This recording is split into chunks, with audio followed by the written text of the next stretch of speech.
They thought I was just a quiet old man with a forgotten piece of land. The HOA went ahead and built 100 homes on my property without asking, without paying, without knowing I was watching.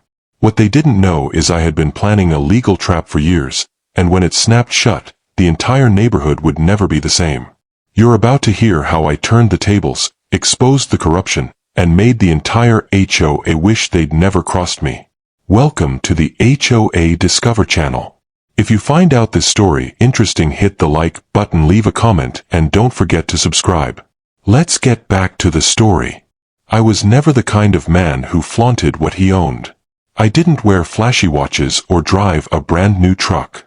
I preferred peace, quiet, and things that held meaning. That's exactly what my grandfather's land was to me. 20 acres of green, wooded sanctuary just on the edge of town, hidden behind a winding dirt road most people forgot existed. He called it the acre, though it was far more than that. When I was a boy, he used to take me out there to fish in the small pond, set up picnics under the oldest oak tree I've ever seen, and tell stories about how his father bought it for pennies back when this whole region was just cattle pastures and wild brush. After he passed away, the land came to me. No big ceremony, no drama. Just a quiet clause in his will. To my grandson, Michael, I leave the acre. Take care of it, as I did. And I did. I paid the taxes every year without fail, even when times were tight.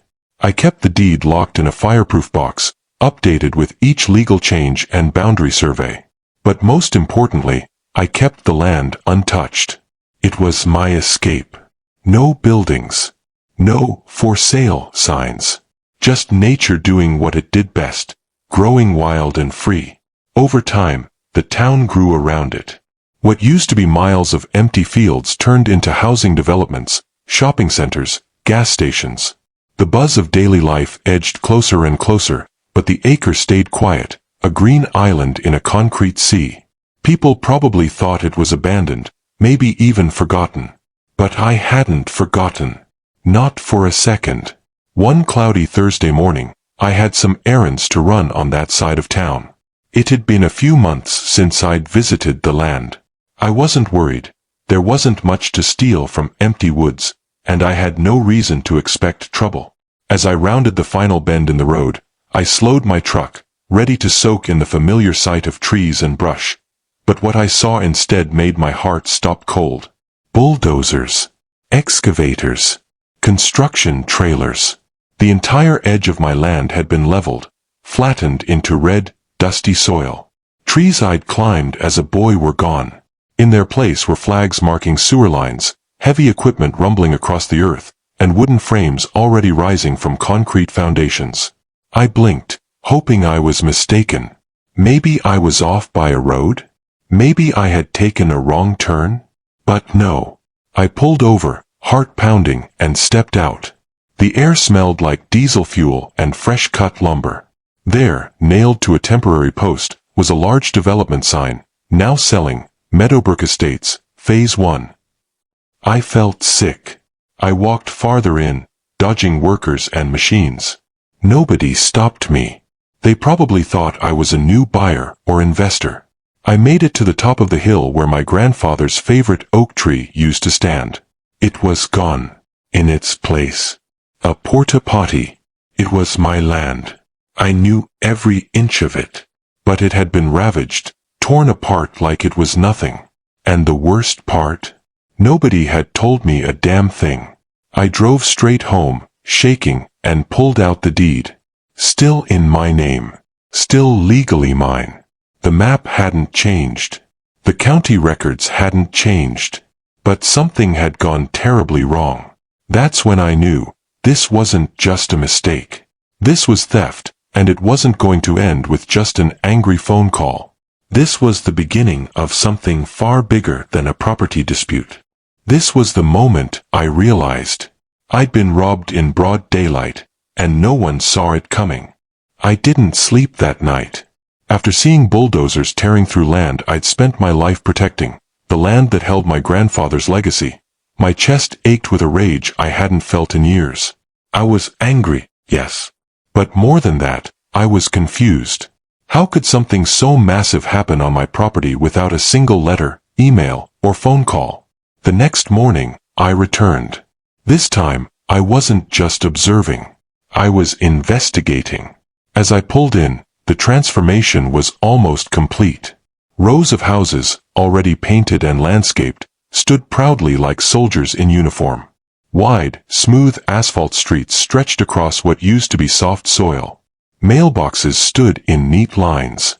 And people, actual residents, were walking their dogs, jogging, pushing strollers. Kids laughed in the driveways. It was a full-fledged neighborhood. I couldn't believe it. I parked off to the side, away from curious eyes, and began walking through the development. I passed street signs with names I had never approved, Whispering Willow Way, Sunrise Ridge Drive.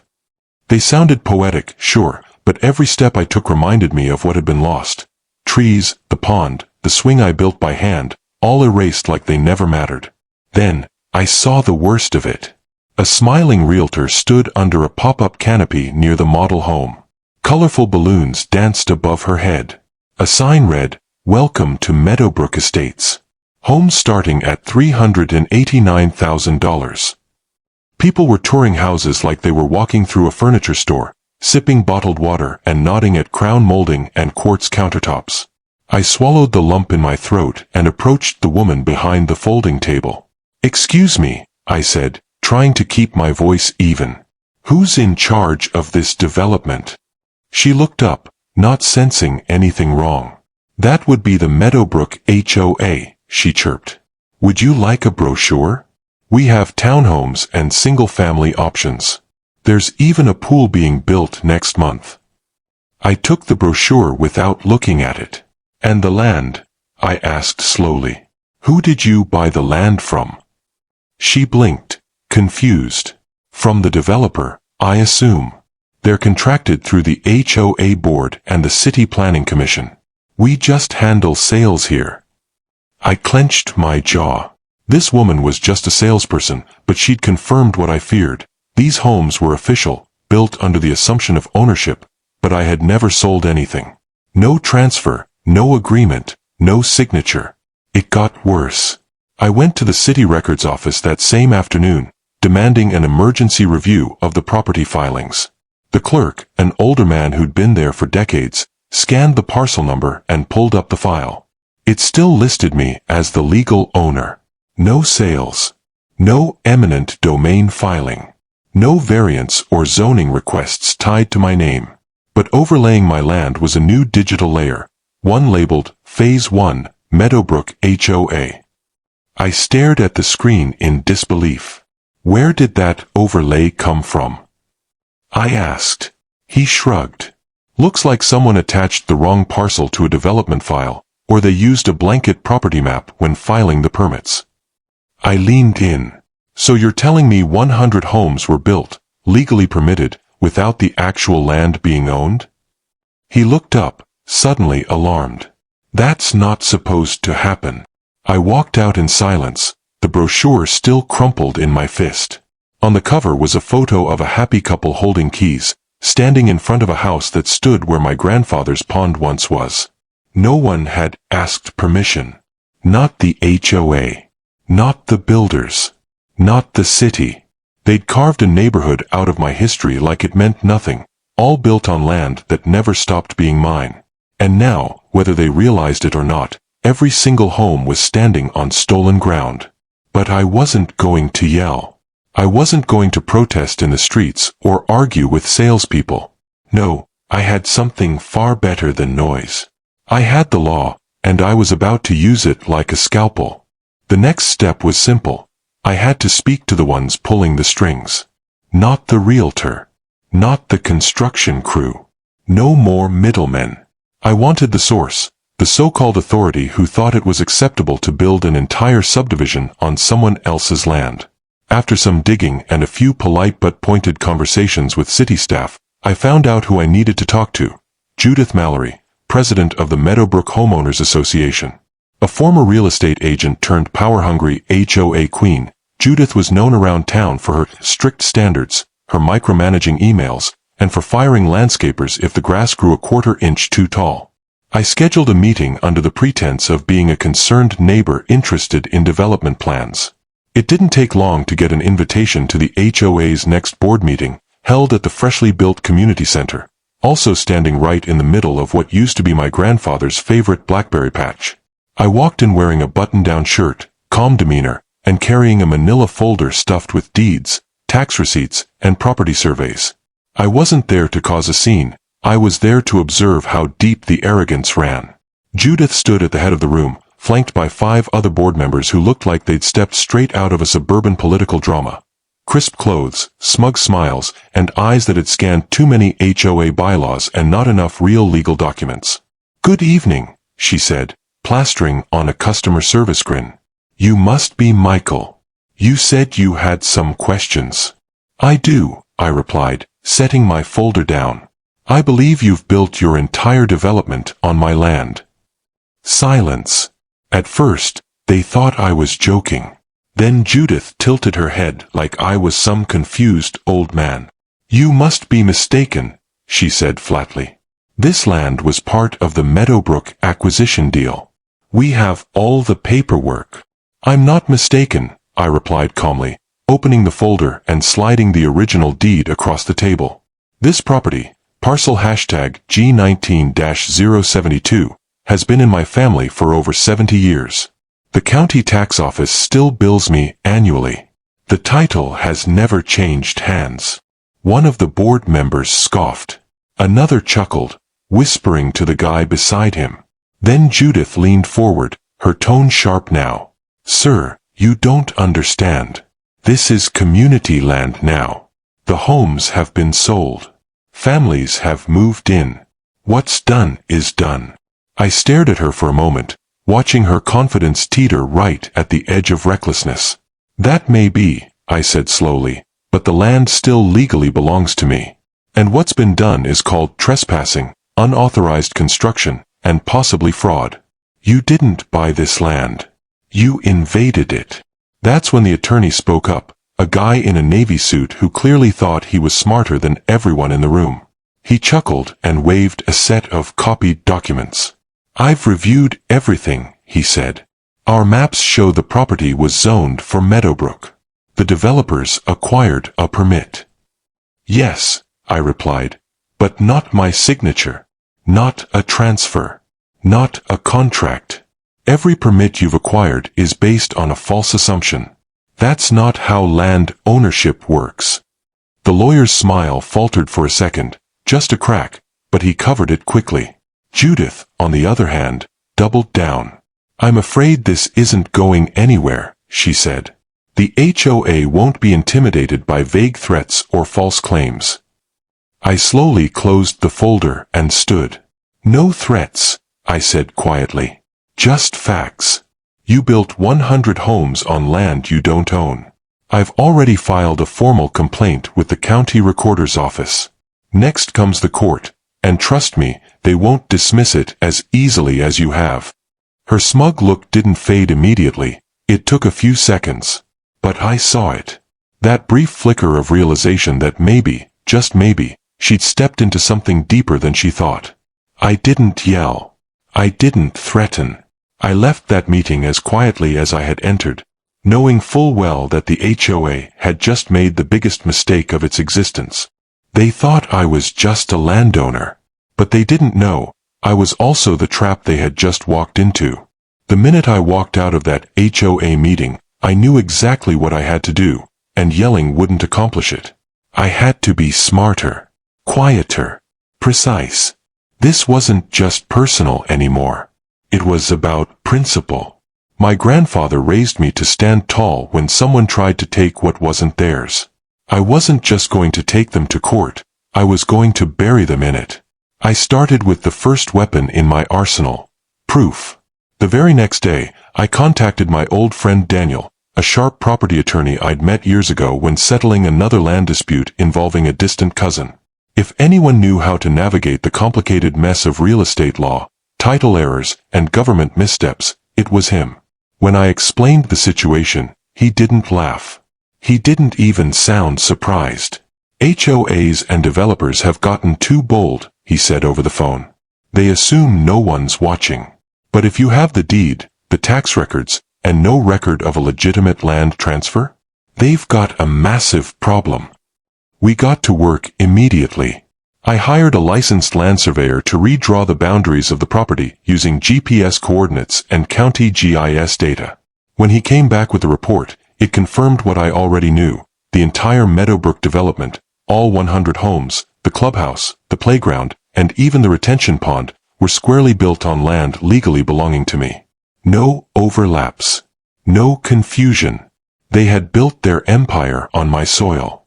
Then I brought in a title investigator. He combed through years of transaction history, permit filings, and any document attached to my parcel. What he found shocked even me. The developers had used a generic subdivision map and carelessly overlaid it across multiple parcels, assuming ownership would be cleared up later.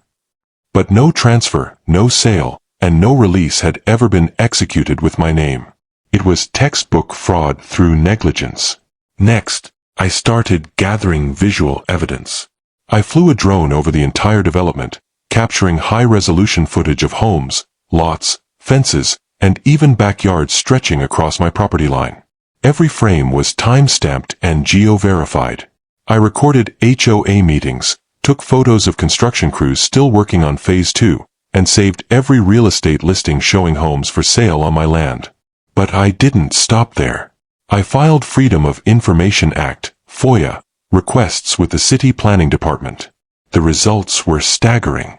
Not only was there no official zoning change filed for my parcel, but several permits had mysteriously been rubber-stamped despite the obvious conflict. I even found a memo from a junior planning officer warning that this project might be encroaching on private property, a warning that was ignored. With my case fully assembled, Daniel filed the lawsuit, not just against the HOA, but the developer, the city permitting office, the real estate company, and the contractors. We filed on grounds of unlawful encroachment, constructive trespass, and illegal use of private land without consent. We submitted everything: the deed, the survey, the title report, drone footage, city records, and a sworn affidavit. And then, the legal trap snapped shut. Within 2 weeks, the judge issued a temporary injunction halting all home sales, construction, and financial transactions tied to Meadowbrook Estates. No more closings. No more marketing. All escrow accounts were frozen pending resolution. The HOA was stunned. Realtors panicked. Homeowners started whispering about lawsuits and losing their homes. But for me, it was just the beginning. I didn't need to shout or protest. I used paperwork, patience, and precision. And now, for the first time, the people who had ignored me were finally forced to listen. If the HOA thought I was bluffing, the judge's injunction was the thunderclap that shattered that illusion. Within 72 hours of the order being issued, the entire Meadowbrook subdivision was in free fall. It started with a ripple, a single email from a title company to a buyer in escrow. We regret to inform you that due to a legal dispute involving the property, your closing has been postponed indefinitely. Then came the panic. Realtors pulled listings overnight, some deleting them mid-showing. Buyers who had signed contracts were calling in, furious, demanding answers. The once confident sales agents now looked like deer in headlights, unable to explain how an entire neighborhood could be built on land that no one had legally acquired. Soon, the news hit local media. One headline read, HOA nightmare, 100 homes built on stolen land, legal battle erupts in Meadowbrook. That's when it all truly unraveled. Families who had just moved in, many of them first-time homeowners, suddenly found themselves living in legal limbo. They'd paid hundreds of thousands of dollars, thinking they were investing in stability, safety, and suburban peace. Now, their property value was zero. Banks were locking up mortgages. Title insurance was voided. Refinancing options were off the table. And worst of all, they couldn't sell. It wasn't long before the neighborhood turned on the HOA. At first, it was hushed conversations between mailboxes, wary glances at board members, and whispered rumors about lawsuits. But within a week, it exploded into full-blown rage.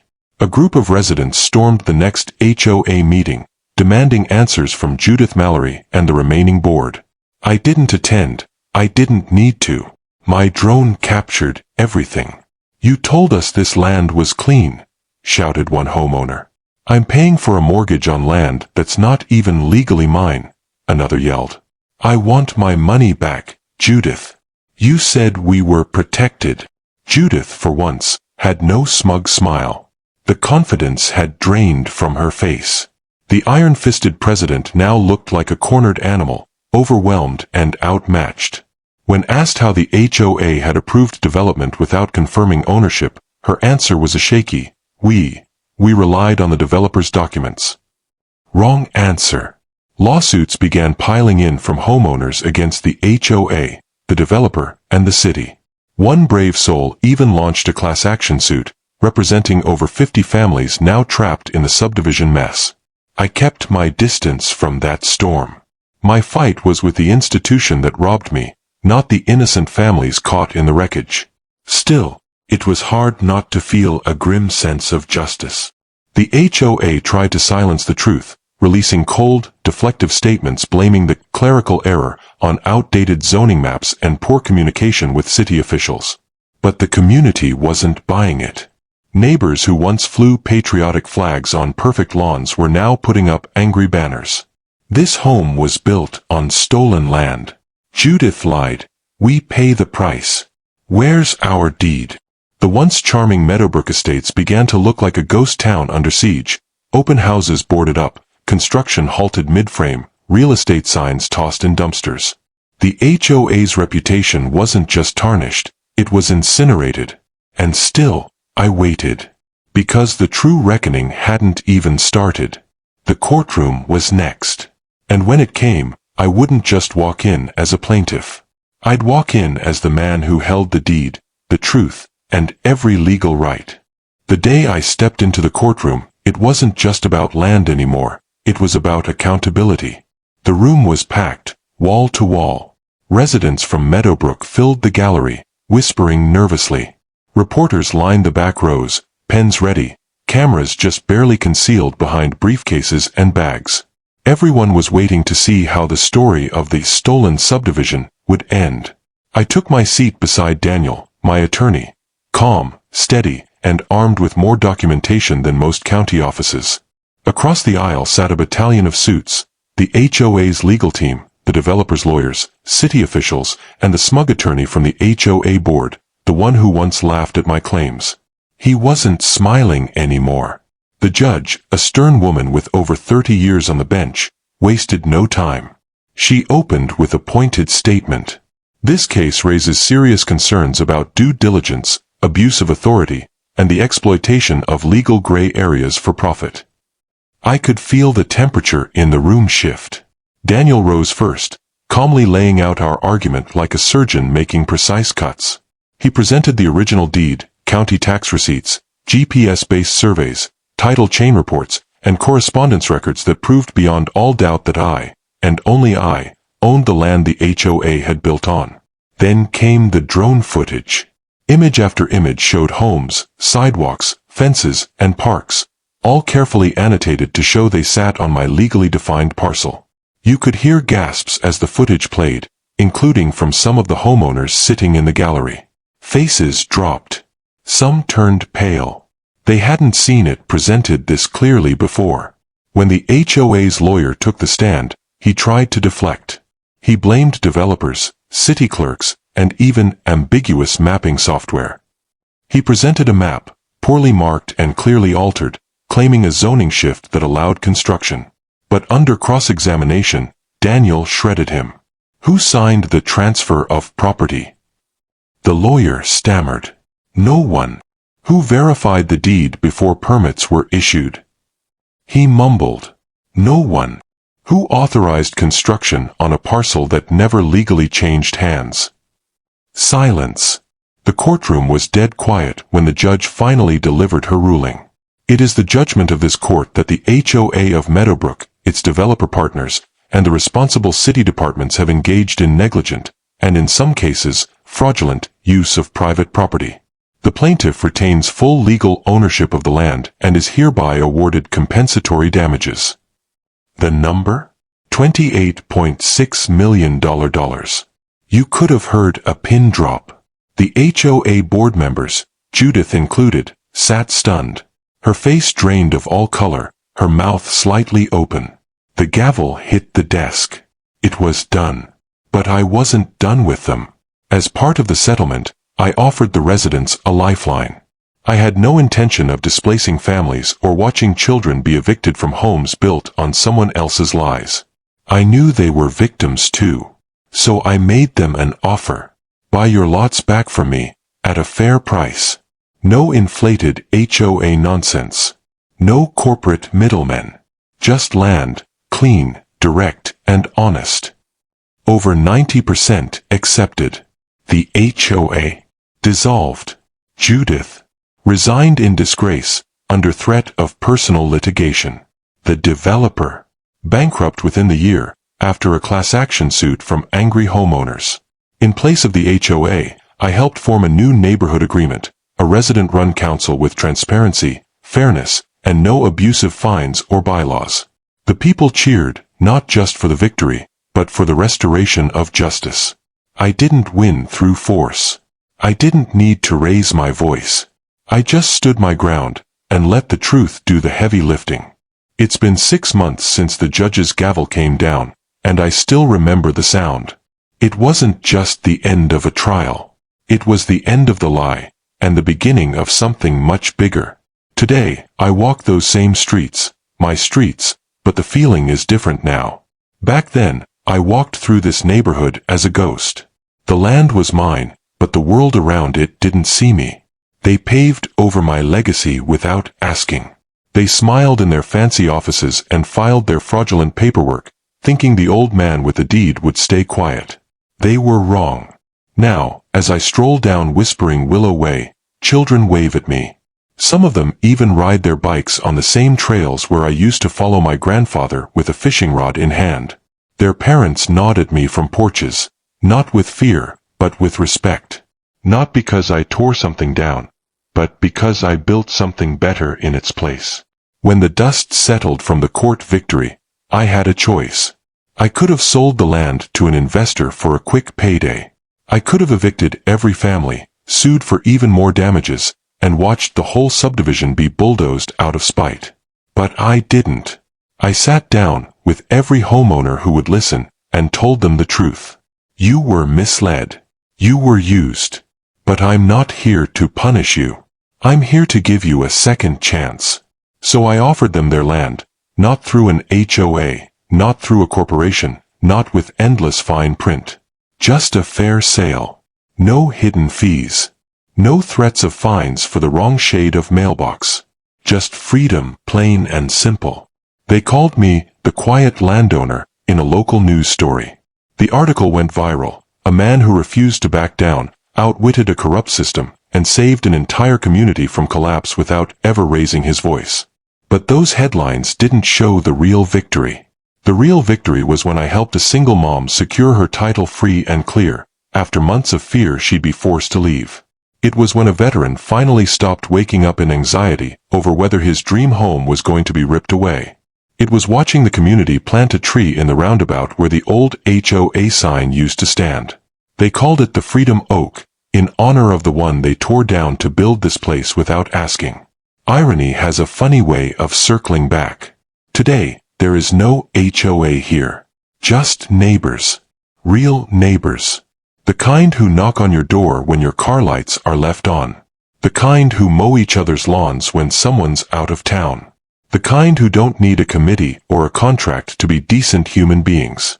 Meadowbrook still exists. But it's different now. It's ours, not theirs. The old board members have vanished. Judith moved out quietly, under a wave of lawsuits and angry neighbors. The developer's office is shuttered, phone lines disconnected. And the city. They rewrote the zoning policies to ensure this kind of thing never happens again. But me. I still keep the original deed, framed above my fireplace, yellowed with age but stronger than steel. A reminder that land isn't just dirt. It's legacy. It's memory. It's family. And when someone tries to take it from you with arrogance, fraud, and greed, You don't need to fight dirty. You just need to fight smart. Let them underestimate the quiet ones. Because what the HOA built in arrogance, I reclaimed with strategy. And I'll protect it for generations to come. So here I am, standing once again beneath an open sky, right where my grandfather's oak tree once grew. The land is different now. The people have changed. The buildings are new.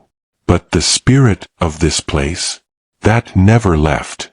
It just needed someone to protect it. I didn't set out to be a hero. I wasn't looking for a fight. I just wanted what was right, for my family's land, for the truth, and for the people who were lied to. And in doing that, something incredible happened. We didn't just win in court. We rebuilt a community. Without fear. Without fines. Without a power-hungry HOA breathing down everyone's neck. Just neighbors, standing shoulder to shoulder. Free. Respected. Heard. In a world where people with money and influence think they can take whatever they want, let this story be a reminder. Sometimes the quietest voice can shake the loudest walls. Sometimes the forgotten landowner turns out to be the one holding all the cards. And sometimes, just sometimes, a legal trap, set with patience and purpose, becomes the thing that sets everyone free. This was never just about land. This was about standing your ground. And I did.